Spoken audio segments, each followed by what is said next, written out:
Star Wars, best place for below average Star Wars.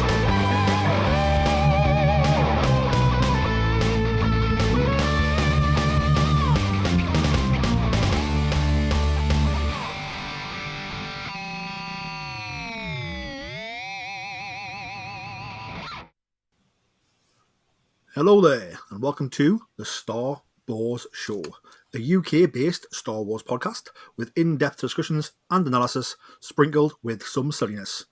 We are back with a brand new episode diving into the Star Wars news. It's going to be a Star Wars news breakthrough episode. I am the Geordie Jedi Pete. I am Jason Hondo Ling. I'm Star Wars Iain. And I'm Kat Rizialka. And we have a full house in the house. The building is full. Nobody else can get in. What a rare treat that is. And I am absolutely buzzing to have all four of us here. Not so much in person, but live on the airwaves, as they say. Iain, I know we haven't spoke in a while, Star Wars-wise, a few weeks. Anything crazy Star Wars been going down in your world? Any new merch or any news stories that have perked your ears up? The only thing I've got recently is the Reign of the Empire Mask of Fear book, but I got it from Inkstone Books, so it was like a special edition. It has got like blue pages, and it's got Aurebesh written down the book, written down the book. So yeah, that was a pretty cool little purchase I got recently. That was fun. But yeah, that's the only thing I've had recently. How far have you managed to read so far? About 250 pages in. I'm enjoying it, to be fair. Yeah, no, it's good. Yeah, it's ties in well with Andor, to be fair. Like it's a good read so far. Lovely stuff. And obviously, Kat, welcome back. I think we missed you last week. How are you doing? And any new Star Wars things been going on in your world over the past few weeks? I've been doing really well. Just still busy training to be a Jedi Master. I've been getting my comic variants for Legacy of Vader. I think I mentioned last time I was on here how obsessed I am with the series. When I become obsessed with comics, I hunt down as many variants as I can physically find. So I have my 2 variants currently for the second issue, and the comic artists that they've got doing the covers currently are just knocking it out of the galactic ballpark. We'll definitely be talking about that comic when we dive into comics later on in the episode. And obviously, Jason, you're back again. The foundation, shall we say, of the podcast is what you are, Jason. How has your week been? I know you're still on the mend, so we're not quite 100% yet, but we're maybe at what? Maybe 87%, do you think? Yeah, I definitely think I'm starting to function more than I was before. Sadly, I know last week I was talking about the Bournemouth Comic Con, but due to health issues, I didn't manage to make it today. So, which is good because it means I could definitely be here with you guys. But yeah, I've got lots of interesting stuff going on this week with plotting and hopefully very soon some announcements. Silver linings, indeed.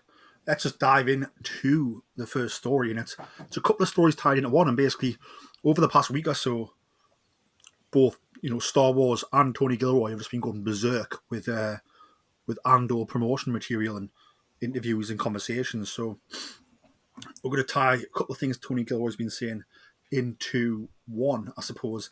And the main thing is it's a big canon alert, I suppose. So I'll be interested to hear Iain's thoughts on this, definitely. But so essentially, the Ghorman massacre has been sort of thought about happening in Andor.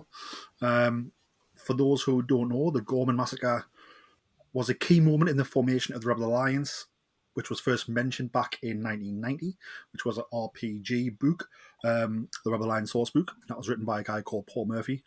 Made a Colonel Panic Ghorman, which was being affected by the Empire's new punishing tax rates. That sounds fun.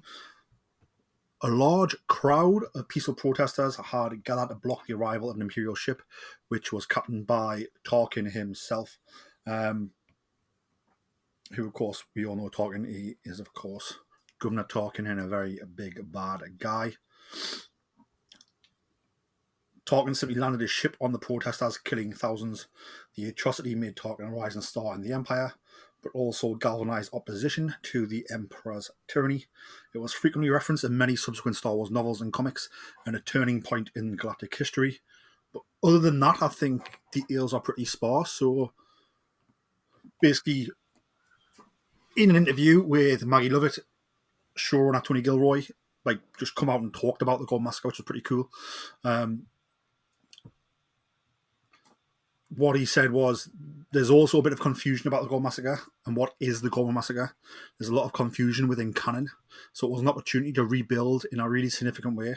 It's a very interesting part of our show that can do a lot of different things for us. Quite honestly, it's very expensive to build, so we really want to use it as much as possible so it carries over 5 different episodes. I'm really confident that in the really deep, passionate Star Wars community will appreciate how we've straightened out that story. So basically, the Ghorman Massacre, he's saying, it's going to be sort of a very significant part of Andor Season 2. As you said there, it's going to carry over possibly 5 different episodes, which means it would run into different time arcs.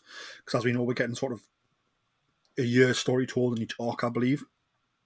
Let's just go to you first, Ian. Sort of like, what's your thoughts on confirmation that, you know, the words that come from the horse's mouth there, the Ghorman Massacre is in Andor, and it's in Andor in a huge way?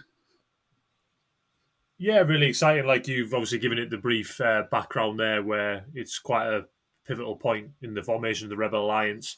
It has been mentioned, it did get mentioned in season 1 of Andor, through like Mon Mothma would talk about the Ghormans and their shipping routes being cut off and being blockaded by the Empire. This is also a major part in the timeline, in the canon timeline, because this is what this is what causes Mon Mothma to publicly denounce Emperor Palpatine as the mastermind behind the massacre, and basically calls him out in the Senate. And then we see, obviously, the fallout from that in Star Wars Rebels in the episode Secret Cargo, where she goes on the run. So it's a really important event in the Star Wars timeline, and it's really cool that we're going to see it, obviously, in incremental stages in the in Andor Season 2, and how that goes, and potentially where that takes the show. No, it's very interesting, you know. It's almost like the Emperor is imposing 25% trade tariffs on countries close to him. Very much Trump-esque, you could say, in the real world. Kat, let's go to you. And obviously you enjoy a lot of other Star Wars, especially literature and comics. So I know you would, you know, will be aware of the Ghorman Massacre, but what's your thoughts when you hear, I suppose, Gilroy come out and address it head on ahead of the show coming out and actually say it's a very prominent in this series? So this is not going to be a surprise, I suppose. This has been spoiled for us, but I don't think it's so much of a spoiler as it's more of an appetizer. I think everyone's excited about the Ghorman Massacre, but what's your thoughts, Kat? It's very interesting that Tony Gilroy did come out and say that the Ghorman Massacre would be such a prominent part of Andor, because if there's one thing that the people who create all the marketing for Andor do really well, is they only give us like tiny clips. When we're talking about the trailer, we speculated that there's perhaps like 3 episodes worth of footage in the trailer. So it leaves a lot about Andor very much in the unknown. Fans are in the dark. So it's truly a surprise when you watch these episodes. So it is interesting that Gilroy has announced that the Ghorman Massacre is going to have such a prominent part in the storyline. And it's interesting that he's picked it as part of the Andor storytelling, because he could have created something entirely new. He could have created a different atrocity that the Empire had committed, and that also led into the formation of the rebellion. There's quite a bit in the comics and the books that mention sort of all these things that start stacking up, and Mon Mothma is trying to get senators aware of. But the Ghorman Massacre was the tipping point. As you mentioned, it's in the RPGs, in some of what's now the Legends comics, and in the canon comics.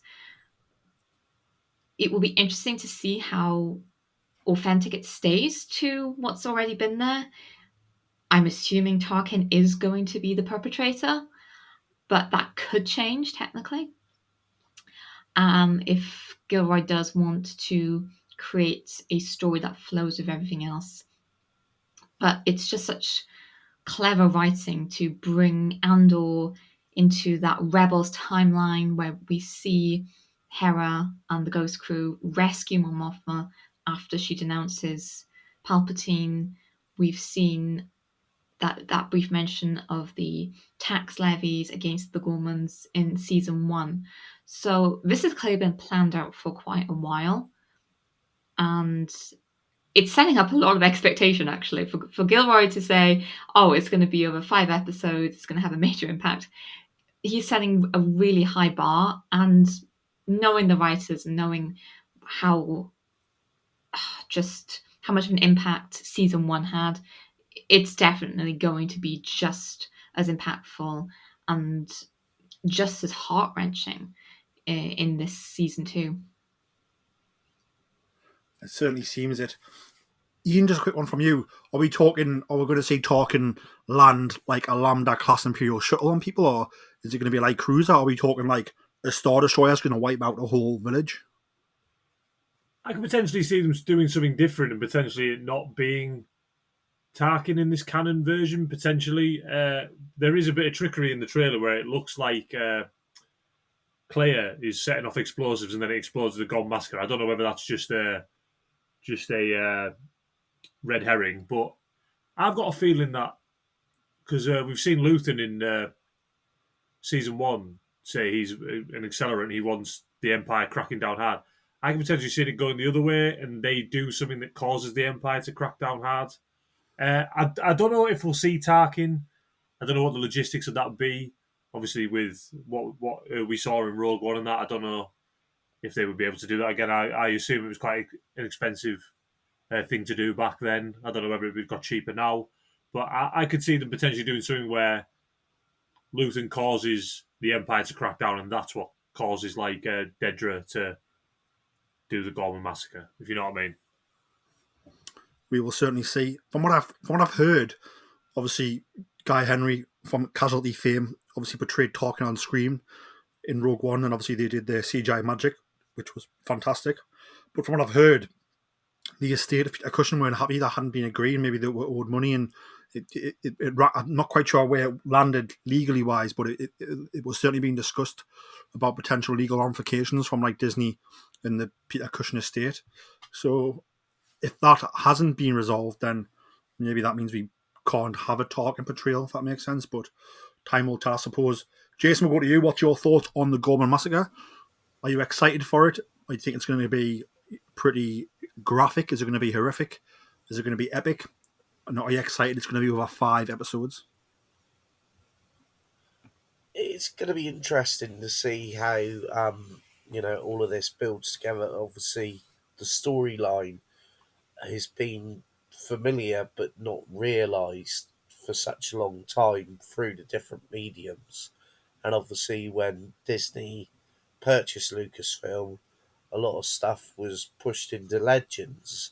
And as we've seen over and over again, they've drip fed certain sections back into the canon. So it's interesting that this is coming back into canon. But as Ian said, they could do a bit of a spin on it and make it different to what is recognised in the Legends timeline.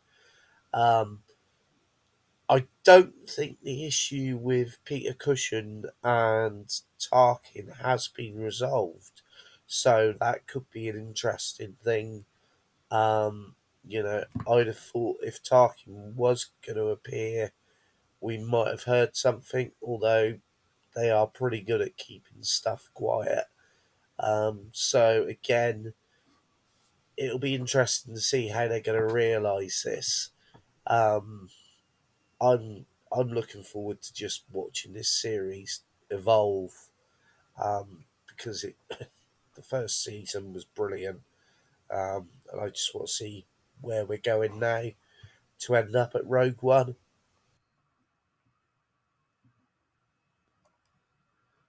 Tony Gilroy's also been busy. He's called Andor the most important thing he'll ever do. So he was speaking to the playlist, and he was basically saying that, he thinks he's going to they're going to drop the mic here after this one, and he's going to do something else. Essentially, yeah, it's time to do something else. So his time in the Star Wars galaxy, in the Star Wars sandpit, in the Star Wars storytelling is done. But he has said that he thinks it's the most important thing he's ever done. What he said is, I don't think I'll ever have a chance to work on anything as important as this. This has been the most important thing I'll ever get to do in terms of how much imagination went into it, how much work went into it, how much of a better writer I became doing it, how much I learned doing it, and how important the subject matter was and the scale of it. It's hard to imagine that a situation like this would ever come around again. I think that's a pretty big statement. I think Tony Gilroy's been pretty upfront about, he's not like Jon Favreau. He's not like Dave Filoni. He's not like, Rian Johnson, J.J. Abrams. He hasn't come from being that child who loved Star Wars and now gets to tell Star Wars stories. He very much came into Star Wars as a filmmaker and a storyteller who then got to know Star Wars. But to sort of say what he's just said about it, I think is, pretty high praise for what Star Wars and Star Wars storytelling is. What's your thoughts, Kat, when you hear Tony Gilroy, again, who isn't from a Star Wars centric background, talk about this project and his time in Star Wars from Rogue One to now in such a gratifying way? I think to hear that from him, it's wonderful because it shows the impact that Star Wars has had on his life and on his storytelling. And I would also argue that he says it's one of the most important things he's ever done. And the stories he's created have been some of the most important storytelling in Star Wars. We are looking at the early creation of the rebellion and the Empire almost at its peak. And this was a time frame where there wasn't much storytelling on screen, apart from Rebels. And this is a story really about the moralities of war and rebellion. If you stripped away all of the sci-fi, all of the Star Wars-ness, it would still be an incredible story.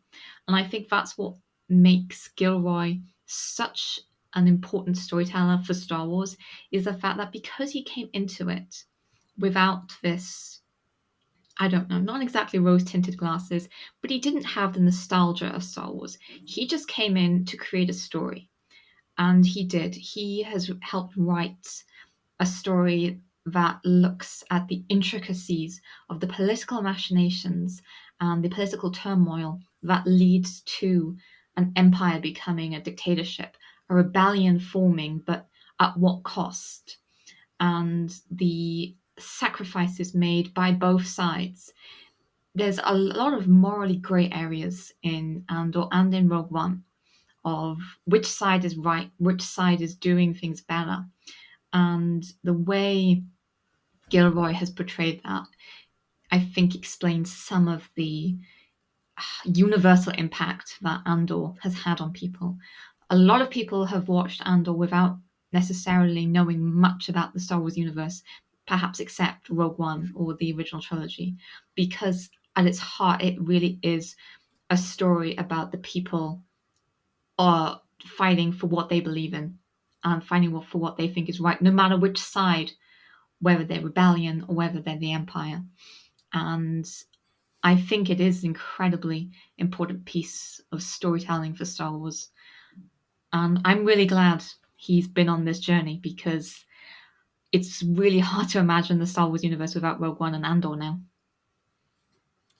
They are such huge parts of, the original, essentially the prequel trilogy and the original trilogy, because it ties both of them together, if that makes sense. So it has sort of the two oldest parts of Star Wars storytelling are being tied together by, what's been in Rogue One and Season 1 in this series here, plus what's happening in the Bad Batch, things like that. Jason, what's your thoughts when you hear, again, Tony Gilroy talk about just how gratifying and also how integral and important and how serious he's took Star Wars? And, he's telling maybe some of the biggest and most detailed storytelling, certainly in the current regime, you could say. But obviously, again, the fact that we're used to our Star Wars filmmakers and storytellers being, telling the stories of when they first seen Star Wars and or they, like how they work with George Lucas when they were young and things like that. But obviously, this is completely different. So just talk us through your thoughts on Tony Gilroy and what we are going to get with this project. Yeah, I think for a filmmaker to come out and say that this project has had this sort of effect just goes to show, the way how serious he's took it, how he's embraced something that he wasn't really that into to begin with. And the stories that he's created have been absolutely amazing. As Kat said, they've really played into the mythology and everything that's gone before. Um, I also found quite interesting, there was another article or interview that he'd done where he was asked about the fact that they'd originally said they were going to release the scripts of season one. And he actually said that they changed their mind on that for the reason that by releasing the scripts, it would enable AI creators to use the information to then work on fake AI scripts because it would give an idea of his writing style and everything. And I found that quite interesting that this is took into consideration. So he's obviously really taken seriously what he's created and wants to protect that, which is a great thing. And he has done great work with what he's created. So, it, in some ways it's sad that he feels this is the end of his journey, but I can understand why it would be. Yeah, I mean, to be fair, like, he's been there for over a decade now. If you think about, Rogue One would have started production in, before 2015, for its release in 2016. Although I'm not quite sure when he came onto the project, but almost a decade, if not just over a decade. And the Andor story and the Rogue One story is sort of coming to an end now. Like Andor season 2 takes us up to Rogue One, and then we know how Rogue One ends. So this is the end of the beginning and the end of Cassian Andor, and sort of these people who go into Rogue One and we know do not come out of Rogue One, I suppose. So if he was to stay in Star Wars, it would probably be to go and do a completely different time frame with different characters in different situations. But I mean, the guy is he's well looked after, well thought about throughout Hollywood. And I imagine there's other projects that he wants to pursue. Ian, just your thoughts on Tony Gilroy and just again how much respect and how much he seems to have enjoyed and really proud of his work in Star Wars, even though he doesn't have that background of loving Star Wars. Yeah, he has every right to be proud. Like I rewatched a bit of Andor the other day, and it's the best writing I think of any Star Wars project of all time, and it's so well done. It looks so great, and it's I could really echo what everyone says.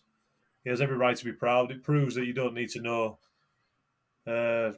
who won the second Battle of Geonosis to be a good Star Wars writer and all that type of stuff. That's for people like us to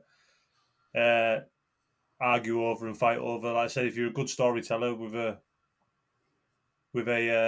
clear story, then you can make anything great. And like I said, Andor is probably the best overall written project in all of Star Wars.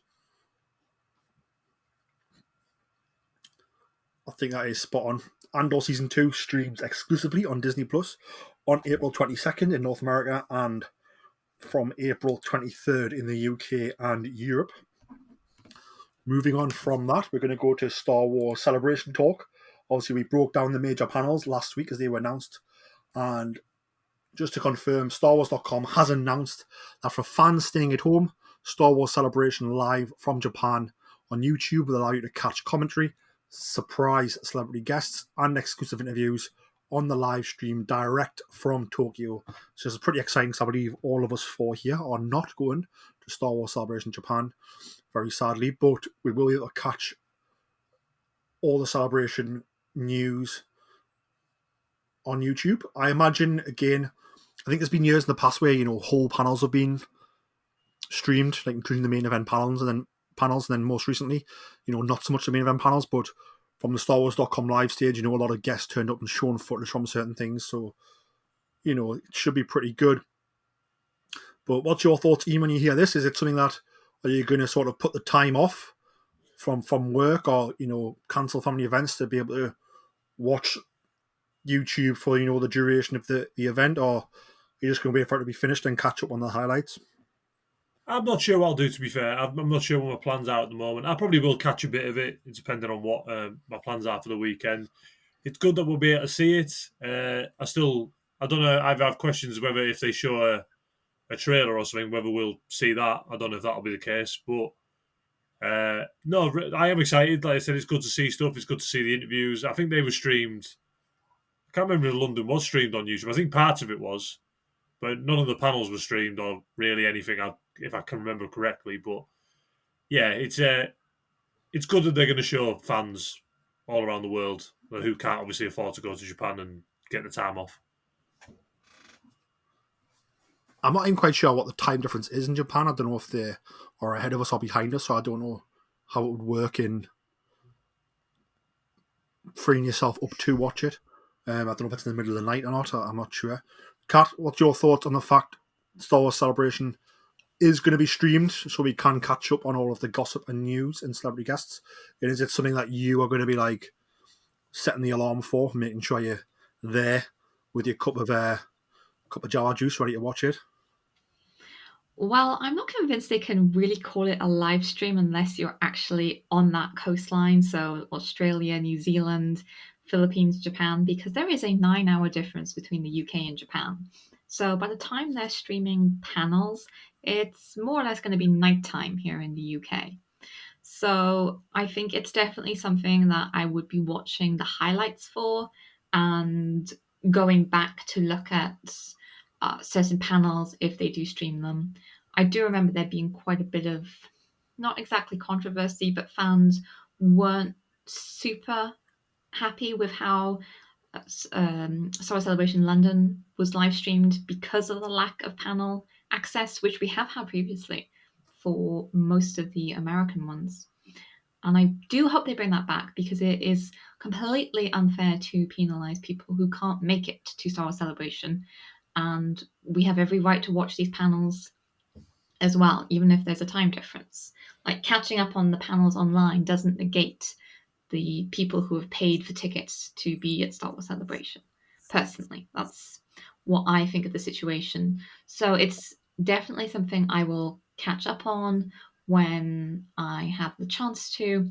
But with that 9-hour time difference, I am going to be probably sleeping by most of the time those things are actually live.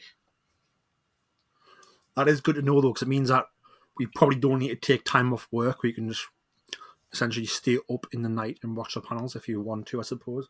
I sort of agree with you. I think, yes, stream the panel, but then if there's something extra, like a trailer that's just for those in attendance, then shut the live stream off just in the past. I think there needs to be a reason to go and pay that money, and I think that can be that little bit extra. But the panels, the main panels should be streamed, and then that little bit of extra sneak peek should be those for those in attendance.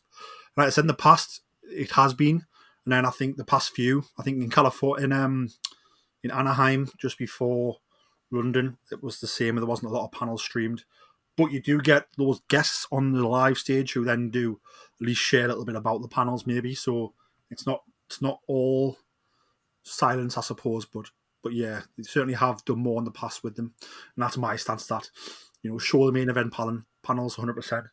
If there's sneak peeks at the end of them, then keep that for those in attendance, but at least give us around the world the main panels so we can be talking about it. Jason, what's your thoughts on Star Wars Celebration? Having a place on YouTube where you can sort of keep up to date with it as it's happening.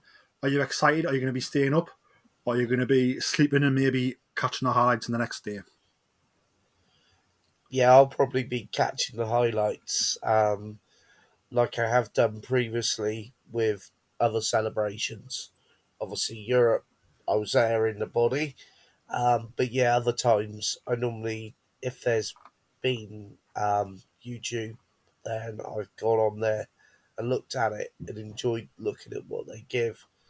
Obviously, there'll be lots of stuff flying around, and I'm sure we'll be watching, taking in what we find and talking about it in just over a month's time. Moving on from Star Wars Celebration, some the Mandalorian Grogu news, which is of course the next Star Wars film hit cinemas. So the Mandalorian Grogu is obviously directed by Jon Favreau, produced by Favreau, Kathleen Kennedy, and Dave Filoni, and it will arrive in cinemas on May the 22nd, 2026. Well, the California Film Commission has revealed that it has received some tax credits for shooting in California. And you wonder why, that might sound boring, but what it has told us is that the movie did shoot for 92 days, and it had a budget of $166,438,000, and it did generate itself $21,755,000 in tax credits. So essentially, the Mandalorian Grogu cost less than $170 million, which for a Star Wars film might sound a little bit cheap, you could say. For me, I think it's, I think expensive doesn't necessarily mean quality. And I think when we look at the lessons we've learned from The Acolyte, which cost too much and was maybe never going to be able to get the numbers that would justify its budget, so it was almost going to fail anyway. This to me says, well, let's dial it back a bit and give these projects a chance to do well. But let's go to you first, Ian. What's your thoughts on the Mandalorian Grogu coming in at under $170 million production budget? Do you think it's going to mean that we're not going to have many space battles or many set pieces, or do you think it just means that we've been very savvy with the budget and we've probably used the volume to good effect? I kind of agree with what you're saying. Excuse me. I think they'll have a lot of assets they've already got from the Mandalorian the first 3 seasons, so that probably does save on the money. They don't have to create like something from scratch. They've got how many Grogus they've got already made and that type of thing. So like I said, it's not a case of creating something from scratch. They've already got a base of assets. I assume they've got ship assets and that they've used in previous seasons of the Mandalorian. And and this apparently was going to be Mando season 4 anyway. So it makes sense that it would be cheaper. Like I said, with the obviously not having to create something from scratch. Like you said, I don't really pay attention to anymore to what budgets were or anything, unless it's something really egregious. I just hope they make a quality film, which I do think they will. And I just think, plus like you said, you save on shooting costs and that if you film it in the volume. So I think it makes sense. Obviously, with the lack of startup cost it would cost to make the film. Kat, over to you. The boring story of budgets. What's your thoughts on the Mandalorian and Grogu coming in at under 170 million production budget, and does it change your expectations for the movie? I think no, because one thing that I don't think that budget takes into account is I'm not convinced the pre-production costs are actually added into that overall budget.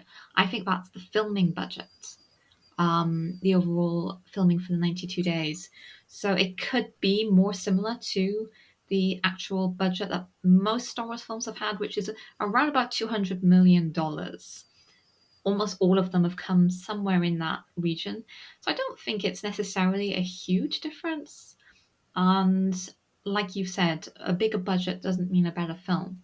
Bigger budgets are usually just because there's more CGI and more technology or puppeteering or set pieces needed. And all of that then adds onto it. But a smaller budget can be used just as effectively. A lot of my favorite films have been made on small budgets, whether that's animated or live action. There were a bunch of amazing B movies made on smaller budgets. And I don't think it's right to judge a movie on its budget. So it's definitely not changed how excited I am.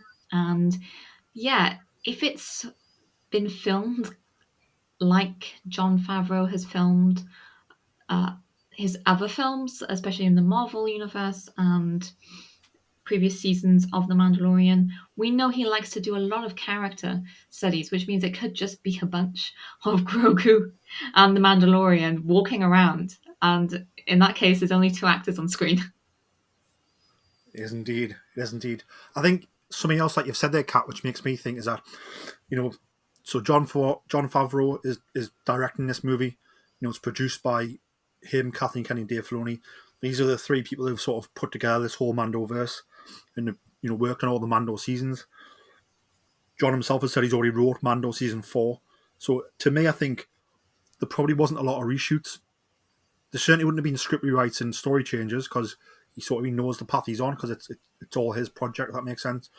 So there might have been reshoots, but because maybe they didn't get there was a pickup that they didn't get or didn't look right, so they've redone it, but not because of like rewrites. If that makes sense. Where if you look at, say, if you take Captain America, the latest Captain America 4, obviously went through some rewrites to some parts of the script, and then you added millions on to do extensive reshoots. Rogue One is something that apparently went through extensive reshoots. So this might have had some pickup shots, but it wouldn't have been reshoots, which again keeps the budget low. And that's because it's sort of it's one guy, it's his story. He's working with a small team within Kathleen Kennedy and Dave Filoni, and therefore it stays on track and not too much changes, which helps keep that budget down, I suppose. Jason, let's go over to you. Thoughts on the Mando budget? Are you worried that $170 million is not going to give you the space battles you want? No, I think as you guys have all sort of covered, Jon Favreau is a genius at doing the stuff with special effects that reduce the costs. The Mandalorian as a series has already been established as being created using obviously the technology, stagecraft. So that's something that obviously plays into making production simpler and more cost effective, because you haven't got the building of huge sets.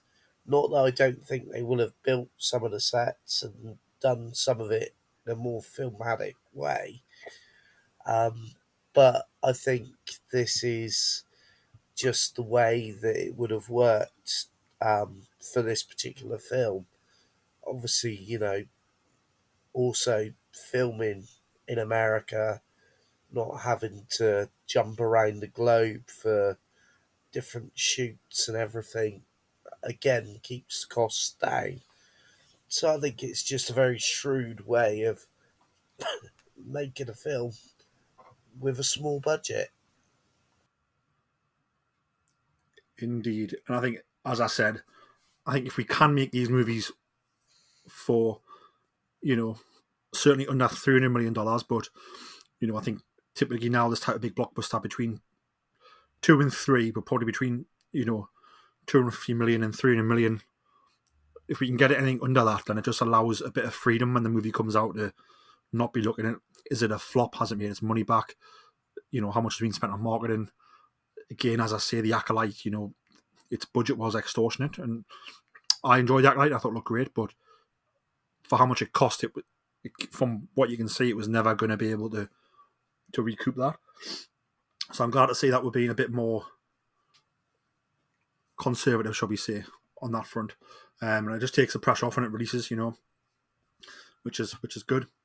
Let's dive into comics. Ian, are you reading Star Wars Jedi Knights? I am. Yes, I've read the first. I've read the first issue. Obviously, eagerly awaiting the second issue. What was your thoughts on issue 1? Really good. Yeah, it was a really good story. It was great. It was a very. It was a good way to open the story. Basically, the Jedi have to resolve a conflict on a world, and they do it by obviously removing the 2 worlds' fighting capabilities, forcing them into a peace treaty. So that was good. And then obviously we have the the villain, who's from an old Kenner toy line. I think is debuting in the next issue sometime in April. But no, I thought it was really good. We got new Jedi. Obviously, we got all the legendary Jedi as well. And no, it was a really solid start to the comic, to be fair. And I've heard in future issues we could be getting legendary bounty hunters like Aura Singh and Zam Wessel could be turning up, which sounds pretty cool. Kat, have you read any of Jedi Knights? No, I haven't actually. I've been meaning to pick it up, but I've been distracted by everything else that I read, so I haven't yet. Though the cover art I have seen, and the cover art is beautiful. That's a perfect segue into what you have been reading and shall we say maybe slightly obsessing about, and that is, I believe we have a Legacy of Vader. Issue 2 is now in the bag. How are you finding it? Yes, it is. I think obsession is the key word. I haven't been this obsessed with comics since The Rise of Kylo Ren by Charles Soule, and this is his subsequent series. The Legacy of Vader follows Kylo Ren straight after he takes control of the First Order by killing Snoke. So basically right after the events of The Last Jedi. And it is just amazing. So series 2, what am I talking about? The second issue has really taken a look at his past. Ren has gone to Tatooine and he is learning about Anakin, his grandfather, because if you've read Bloodline by Claudia Gray, you'll know that Han and Leia decided to tell Ben basically nothing about his past, and that really came back to haunt them.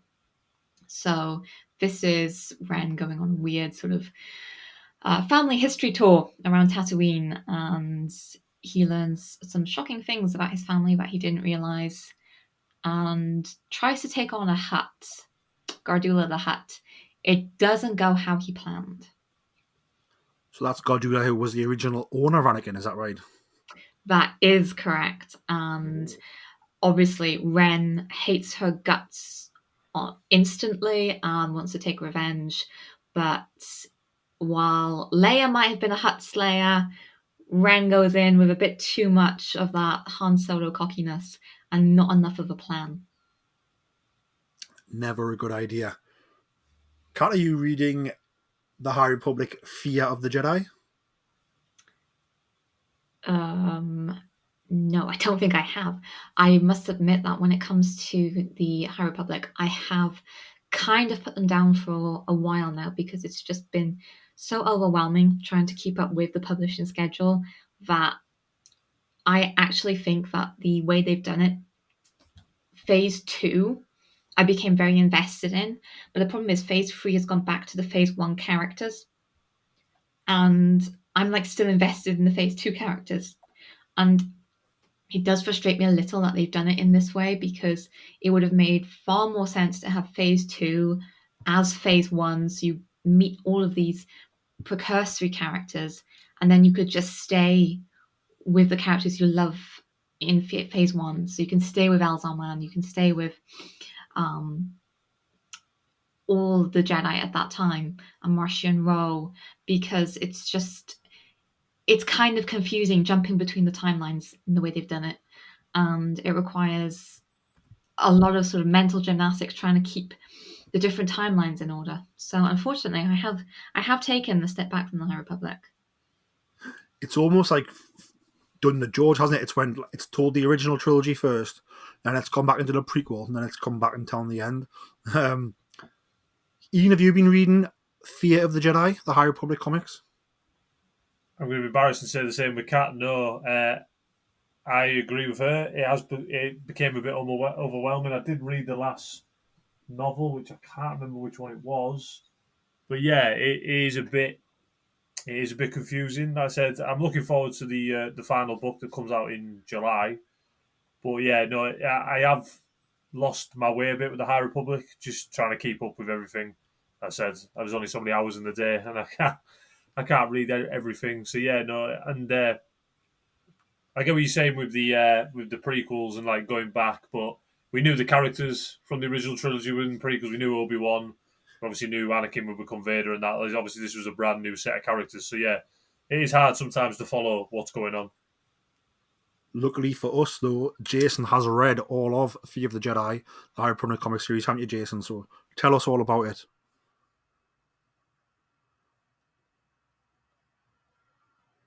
I am joking, Jason. Don't worry. I'm not gonna hold you to that. So, sorry, Pete. I just realised I'd muted to stop the coughing. Yeah, sadly, sadly, I haven't read those. I'm terrible with the comics at the moment. I've got a pile to catch up on. The High Republic, especially, is something that, apart from the Acolyte, I haven't explored. But I'm hoping to find some time at the moment to go through it. But I'm sure plenty of people have enjoyed it and will be quick to tell us off not reading it. Something else also going on in Star Wars comics is, of course, the Star Wars main series has restarted recently. So Star Wars number 2, I think, is coming around May. So I think the comics, obviously, since the acquisition by Disney, we had the comics that tell the story after A New Hope, then we've had the comics that tell the story after Empire Strikes Back, and now we're in the comics era that tells the story post Return of the Jedi. Ian, are you aware of any of the Star Wars mainline and sort of what's happening there? Yeah, I don't think that's coming out until May. The first issue of the new main comic. That's due out in May. So obviously, I know what's happening to it, and I know where we're going. Obviously, we're going into the post Battle of Endor timeline, and potentially past the Battle of Jakku, because we've had that little mini series as well. Yeah, the first issue arrives the 7th of May. So yeah, it does sound good though. Like I said, Luke Skywalker. The first issue is going to be Luke Skywalker must defend the New Republic from a bloodthirsty gang of mercenaries. Han Solo investigates a deadly underworld mystery and saves a surprising ally. And Leia Organa must grapple with a new alliance opposed to the goals of the New Republic. So yeah, no, I have been waiting to dip into the post Battle of Jakku timeline and see where that takes us, and potentially get more Luke Skywalker stories as well. Kat, is this something you're going to be reading, the new Star Wars mainline? Absolutely. The time after the Battle of Endor is one that really interests me when it comes to the storytelling, because it really hasn't been looked at that much at all.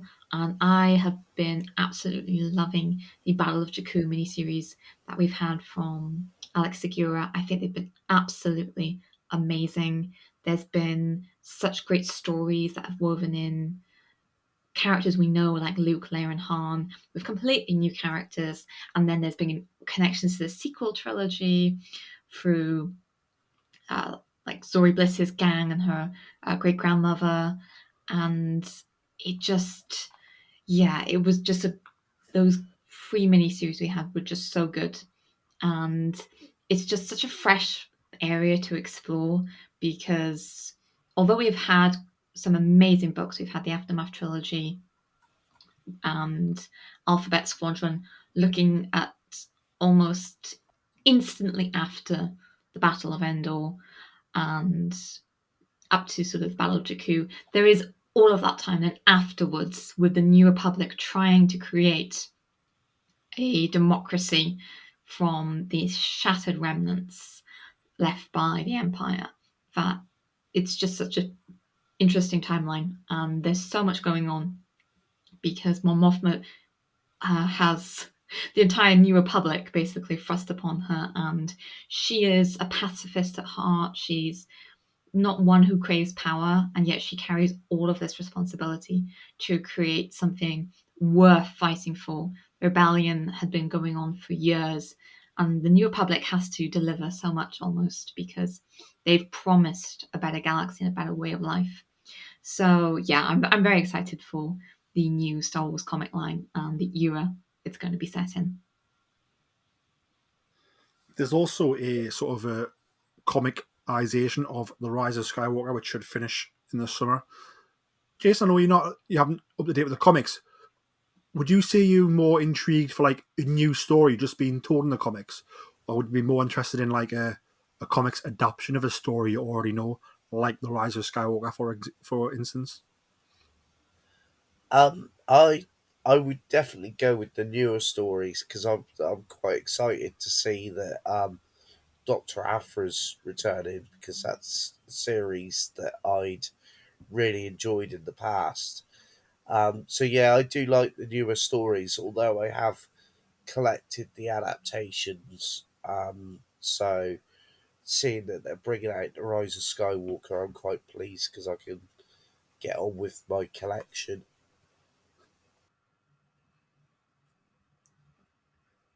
Coming very soon, the third Hasbro Pulse Star Wars Fanstream event of 2025. Can't believe this will be the third one already. We're getting one every month, it looks like. That will take place on Tuesday, March 25th, which is my birthday. So hopefully we'll get some good announcements. It's obviously taking time. It's 11 a.m. Eastern Time or 3 p.m. British Summer Time. We'll obviously promise to get new figure reveals across the Black Series and the Vintage Collection. Plus, they've confirmed a special guest is starting by 2. Who that is, we don't know. Ian, we'll go to you. Is there anything that you would want to see announced? Not that you think, but that you want, a figure that you want to be announced that would really get you excited and would make you pre-order it straight away. That is a good question. What would I want? Because I got Starkiller last year. I was really happy with that. I'm just trying to think now.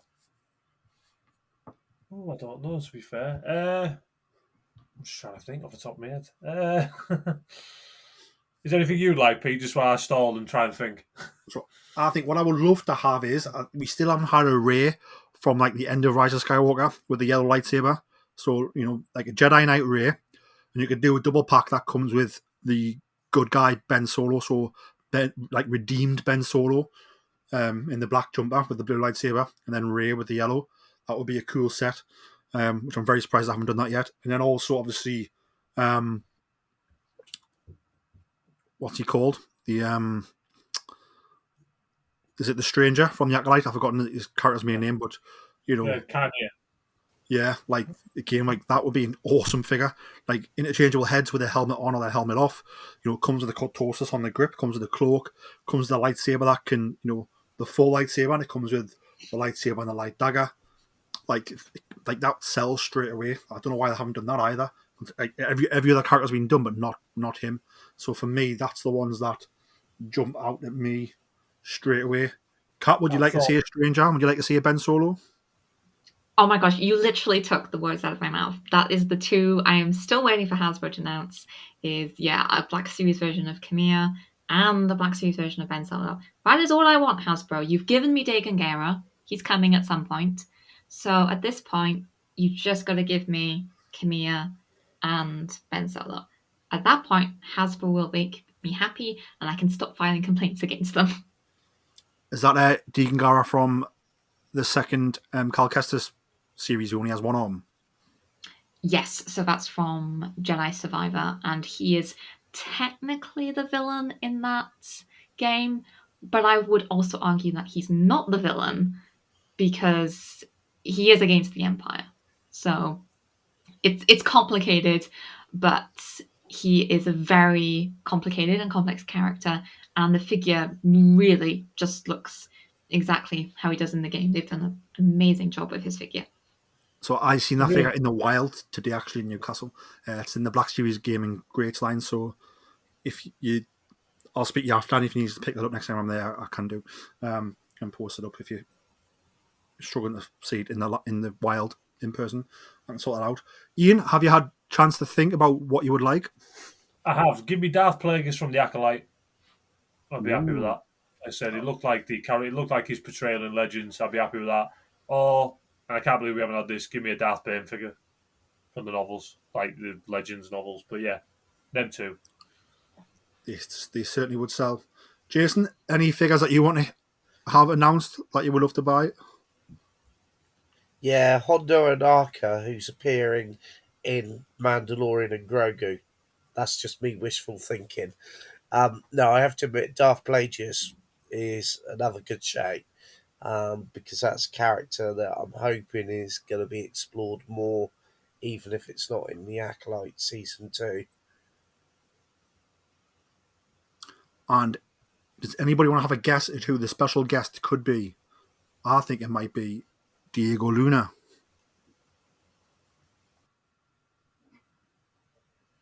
Could be It's got you, Oscar Kat. Who do you Isaac. think the special guest could be? Oh, I'm wondering if it's going to be Emanis Fandi, Ezra Bridger, because I know he loves his Black Series figures. Ooh, could be, and it obviously Ahsoka 2 is in pre-production, although he might not be in that, I suppose, depending on where that's set, if it's just set on parody or not. Ian, who do you think the special guest is? I'm going to say Oscar Isaacs because he's going to the celebration. Just wishful thinking. He would love that. I doubt it. He would love it. He's obviously got Poe Dameron Hasbro figures. He's got like in the Marvel universe, which is I can't remember what the line's called. It's the same. The Marvel exact same line as the Black Series, but their own line. And he's obviously got like his animated Spider-Man characters in that, and obviously Moon Knight as well. So he does have quite a big link to Hasbro. He's read the Poe Dameron comic as well. To be fair, I remember him saying that. So he has read the comics as well. There we go. Jason, who's the special guest, and why do you think it's George Lucas himself? No, I reckon it's going to be Kathleen Kennedy, because she's getting everywhere at the moment. I would love it if they did it exclusive Kathleen Kennedy when she opens the blazer and she's got the Star Wars t-shirt on, or even worse, the t-shirt that says the Force is female, just because of how certain people's heads would blow off their bodies. Definitely. I'd pay for that figure. I would pay for it as well. I think it would be awesome. Time will tell. We'll find out on my birthday. Imagine if it was me, because it's my birthday, but it's not. So unless they're going to listen to this tonight and then ring us up. But no, I don't think so. Here's a question about Star Wars: The Black Series. Obviously, 6-inch figure line.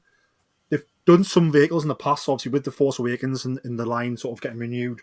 You know, they did release it with the Special Forces TIE Fighter for the First Order, which was probably the biggest Black Series vehicle they've done to date. You know, they've then done Luke Speeder, Rey Speeder. They've done the Dewback, and they did the Cloud Bike from Solo, I believe, Emphasis Nest's Cloud Bike. So within a certain scale, we can do vehicles as exclusives. I wonder if we can get, like, if you think about the speeders from Attack of the Clones, you know, like Zam Vessel's speeder in Zam, that could be a deluxe set. Obviously, we haven't had Zam yet in the Black Series, I don't think. And she could come with that speeder. You same as we could get an Anakin with the yellow one. What's your thoughts, Kat, on vehicles in the Black Series line? And do you feel that maybe we're not using them enough? Like Hasbro could be doing more? Well, considering that Hasbro's idea of an exclusive is just repainting Darth Vader or Boba Fett, I would love it if they actually did more molds of vehicles with accompanying figures, or even just more animals with the figures. I've loved it when they've done characters with loaf cats, or with, I think we had the lizard with Omega. I can't remember what the lizard was called. And that will naturally make me buy a figure because I love the animals just as much. And with vehicles, it does offer more play opportunities because some people do play with these figures. They're not just to keep in their boxes. I know that will shock a lot of collectors, but I am very much team take it out of the box. So I think having more vehicles would make a lot of sense. And it would look great on display when speeders aren't too big, thankfully. So not like that TIE Fighter. That TIE Fighter would take over most rooms. I remember seeing just the box for it and thinking that the box could double as a coffee table. So there are a bunch of speeders they could choose from. And I think one that I would love is Anakin from Attack of the Clones on his Tatooine speeder, because that's just so dramatic. It certainly is. It certainly is. Or we could get like the Tusken camp coming. You could get the Tuskens with their, I've forgotten the name, the Mastiffs, is that right? Yeah, I think it's the Mastiffs. The Mastiffs and the Tuskens would be cool. Jason, is there any Black Series vehicles you think Hasbro could do? You know, that sort of on, you know, we can't do a Black Series Falcon, I get that, but you know, we can do some smaller vehicles. Yeah, I'd quite like to see maybe something like the Jedi Starfighters, because surely they're of a smaller size that they could manage to do something with those. Yeah, they certainly are. I think, especially when you think about in the anniversary of Revenge of the Sith, right? So why couldn't we get Pilot Obi-Wan and Pilot Anakin with the sort of burgundy and yellow Jedi Interceptors? Would be pretty cool. Ian, Yeah. what Black Series vehicles would you love to see, and which ones do you think, actually on scale wise, they can do? I would love a TIE Interceptor. I've always loved a TIE Interceptor. Obviously with a TIE pilot. As for a character, I wouldn't mind a Cobb Vance pod racer type speeder bike from the Mando season 2. That was cool. Yeah, it was very awesome, and I think that would look awesome, and it would be easy to do and be easy to package. But also, if they can do that, because it is based on a pod racer engine, I don't see why we can't see pod racers as well. Especially when you can package it doesn't need to come all attached, right? So you can have the pod and the two engines separate, and then you put them together and you get them out of the box, right? So again, that could take up shelf space wise in the store. You could reduce that while putting something really cool out there. But time will tell. I suppose we'll see what announcements we do get. Moving on from that, I saw a very interesting story about Galaxy Tours. They will celebrate 50 years since the filming of Star Wars with an anniversary group tour to Tunisia. That is between the 25th of March and the 30th of March in 2026. And that is with Lucasfilm legend and Academy Award-winning set director Roger Christian. Now, it does cost $3,645 per person, which is pretty cool, but it is an all-inclusive 6-day, 6-night Star Wars Indiana Jones special group tour commemorating the 50th anniversary of the Star Wars franchise, filming in Tunisia. And that sounds very expensive, and I certainly won't be able to afford that, but the fact that you're getting to see those landmarks and the fact that Roger Christian, who obviously was set decorator for the original Star Wars, and he was also the second unit director on Return of the Jedi and The Phantom Menace. He created the first lightsaber, for example, and countless other franchise props. He was the lead Lucasfilm crew member on location in Tunisia in 1976 and in 1997. Now, that's pretty awesome. And I think that's probably a once-in-a-lifetime experience, and that's why it costs so much money. I am planning on going to Italy. Essentially, a friend is getting married in Italy in the summer, and that is close to Florence. The plan is to fly in a week earlier and just do some travelling around Italy, because I've never been to Italy before, but obviously one thing that is in Italy is Lake Como in the surrounding area, which was obviously heavily used for Naboo in Attack of the Clones and maybe The Phantom Menace, I'm not sure. So I'm going to try and talk the wife into maybe visiting those locations.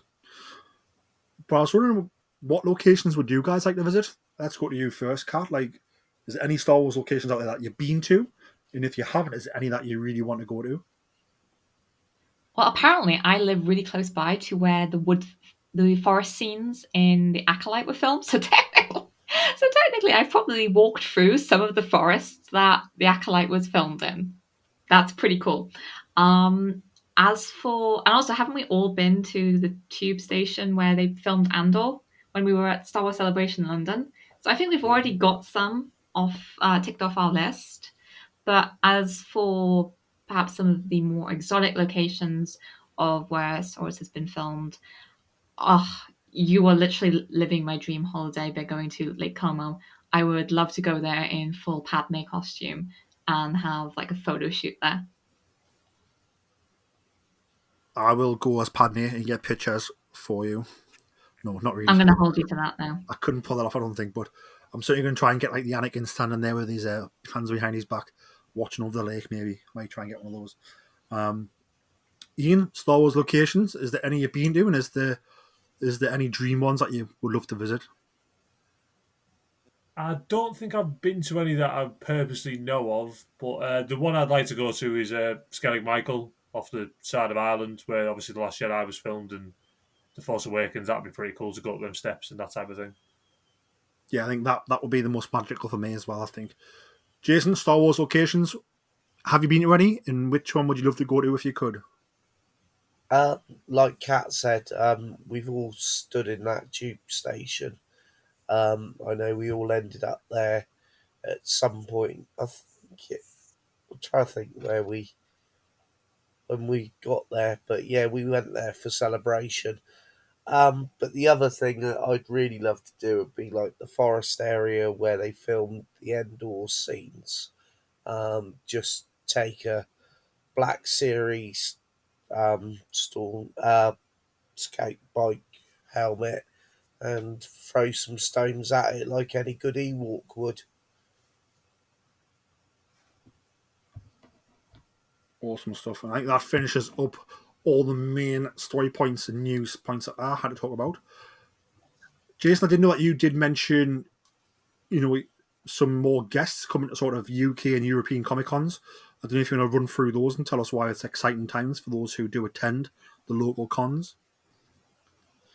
Yeah, obviously, one big announcement this week's been that 3 members of the cast of the Bad Batch are going to be appearing at MCM Comic Con London in May.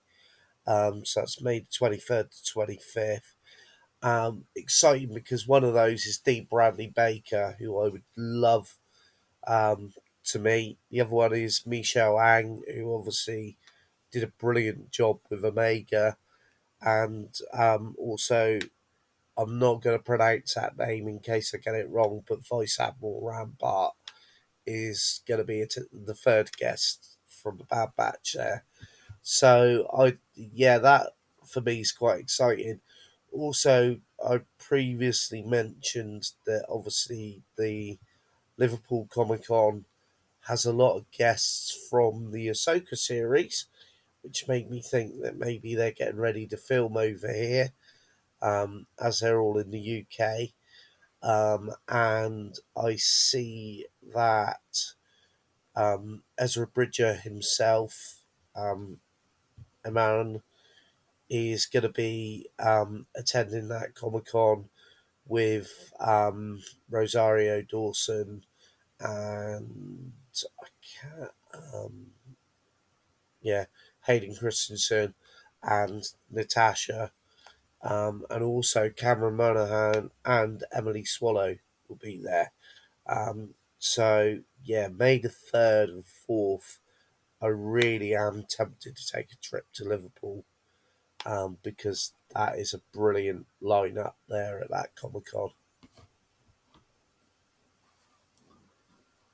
So definitely keep an eye out for those appearances, and it certainly is a good time to be attending UK cons. We're getting a lot of top tier guests, which is fantastic. Kat, is there anything else that you want to talk about Star Wars wise? And if not, where can the people find you on social media? I think we've covered all the news currently, and I think I've given enough of a rundown of Legacy of Vader to make everyone read it, which is my goal at the moment.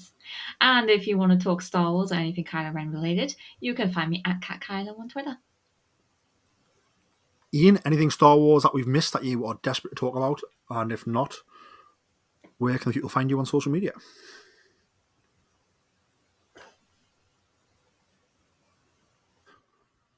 Looks like possibly Ian has dropped off. Jason, we'll go to you. Jason, anything Star Wars wise we've not covered that you want to cover? And of course, where can the people find you on social media? Your number one question. Obviously, I am heading off tomorrow to explore Jedi archives and hopefully have a sneak peek at the new shop as it's coming into progress, which is due to open in April. Tomorrow will be a big day because we're scouting for areas for Dorchester Strikes Back. So I'm hoping that I will have some big announcements for that coming up soon. Hopefully going to sort Pete out with a hotel, because I'm going to need as much help as I can get down there this year because we're going bigger and better. And as always, it's at Hondo Ling. Ian, you are back like the return of the Jedi himself. Anything Star Wars you want to cover before we wrap it up? And where can the people find you on lovely social media? Yeah, I muted myself. That was my bad. Just looking forward to what's coming down the Star Wars Celebration and what is coming down the pike, so what we can talk about and what we can have to look forward to. So just really excited for that. You can find me on Twitter at Star Wars Ian. And you can find myself on Twitter, or as it is now known, X, and Instagram at Geordie Jedi Pete. I'm also on something called Blue Sky at Geordie Jedi Pete as well. You can, of course, follow the podcast on X, or as it was formerly known as, Twitter, at Boz Star. And then we are everywhere else, including Instagram, TikTok, LinkedIn, Facebook, wherever, at Star Wars Podcast. If you are listening on Apple Podcasts or on Spotify, please leave us a 5-star review. A lovely sentence. Keeps us smiling all week. Only takes you a few moments, and it does help people find the show. And again, if you're listening on any of the other wonderful podcast applications out there is a lot now, and it does have a feature to leave a review. Just leave us a top review, as many stars as you can. Lovely little sentence again. Keeps us smiling all day. Only takes you a little while to do it. And if you are leaving reviews, make sure you send those into us on social media, share them, and we will, of course, send you a little goodie pack out to say thank you for the support. But that brings an end to this week's episode. May the Force be with you all. And remember, always tell that to Kanja Club.